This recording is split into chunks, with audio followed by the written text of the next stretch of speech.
श्री सद्गुरुदेव भगवान की जय। श्री सीताराम सरकार की जय। श्री राधा रमण लाल की जय। श्री गौरी शंकर महादेव की जय। सभी दर्शकों और भक्तों को कोटि कोटि प्रणाम। सबको प्रेम भरा जय जय श्री राधे, जय जय श्री सीताराम। सभी दर्शकों और भक्तों से प्रार्थना है, कृपया आज का सत्संग बहुत महत्वपूर्ण है और सभी साधक बहुत ध्यान से सुनेंगे।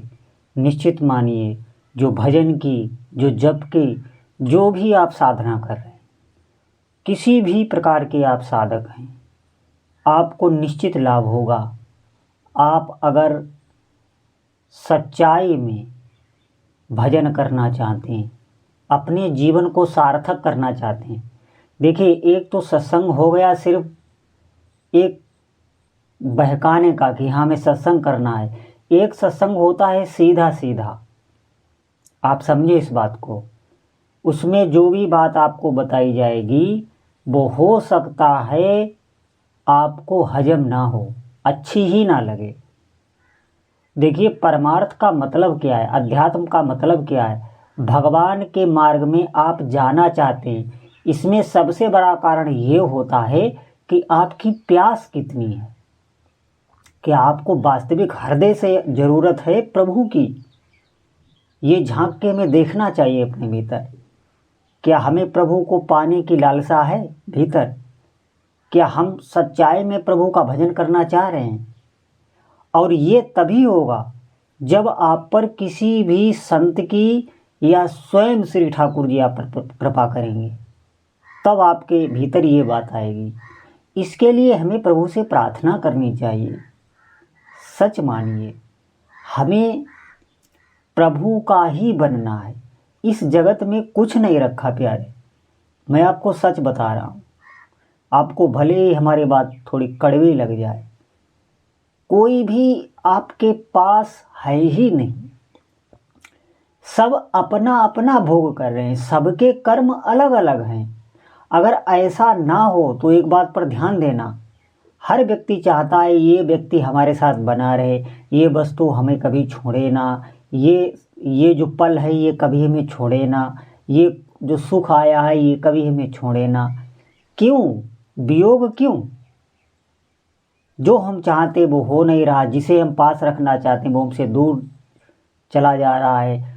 कोई बिछुड़ रहा है, कोई मिल रहा है। आप देखो, सबको तीन चीज़ें होती हैं, काल, कर्म और स्वभाव। ये तीन चीज़ें जीव को नचाती रहती। फिर से ध्यान से सुने, काल, कर्म और स्वभाव।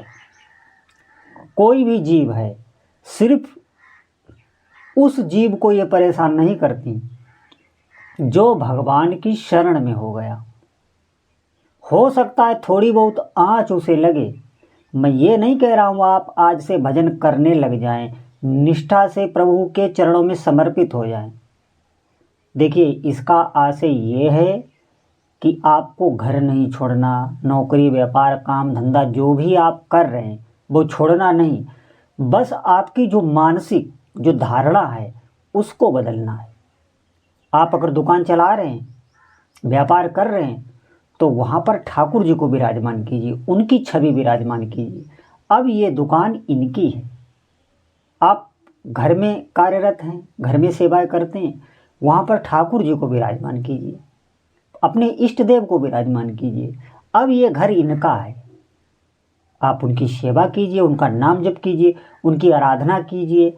और जो भी आपके, जहाँ भी आप कार्यरत हैं, आप किसी पद पर हैं या किसी भी दुकान पे हैं, कहीं भी आप हैं, तो वहाँ पर जो भी लोग आपसे जुड़े हैं व्यवहार में, चाहे वो वस्तु हो चाहे व्यक्ति हो, वो सब प्रभु की है, ये मानकर आप व्यवहार की। देखिए, भीतर की धारणा बदलनी है, आपको छोड़ना कुछ नहीं है, मैं निश्चित आपको बता रहा हूँ।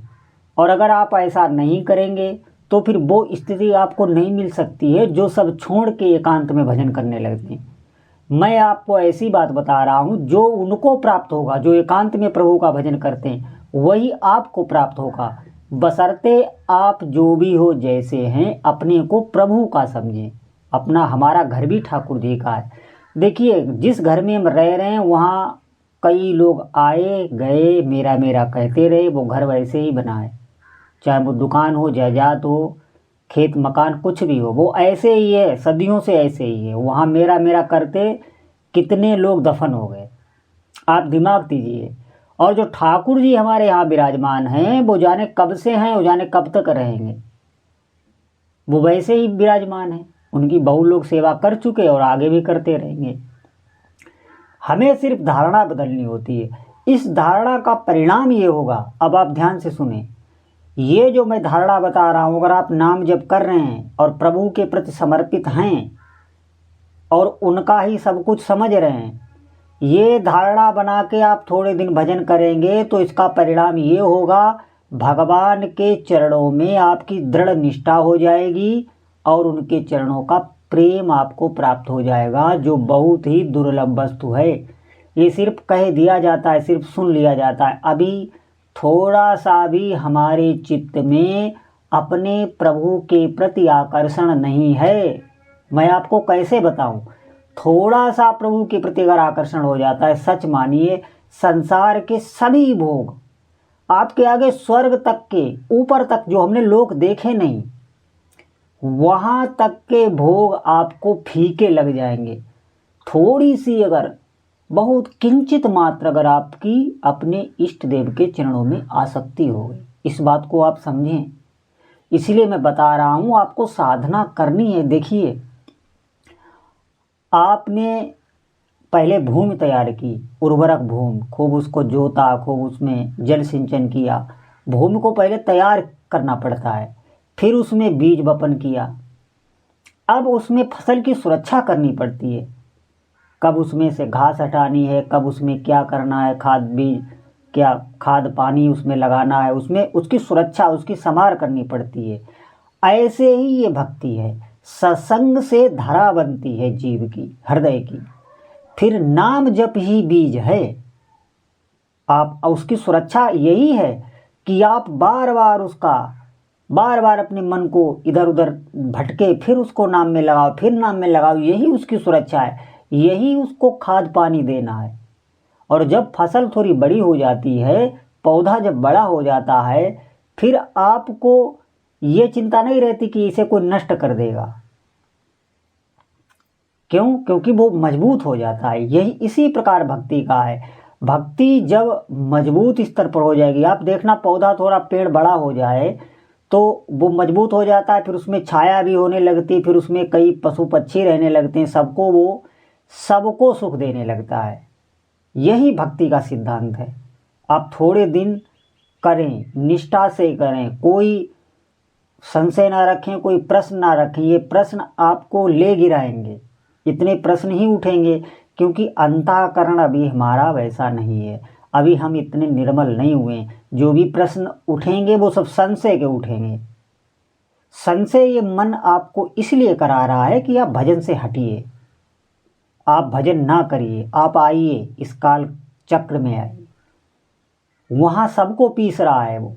मैं आपको सच बता रहा हूँ, वास्तव में आप अगर बुद्धिमान हैं, चतुर हैं, सुजान हैं, तो आज से ही प्रभु के चरणों का आश्रय लेके और उनके नाम का जप करने लग जाइए।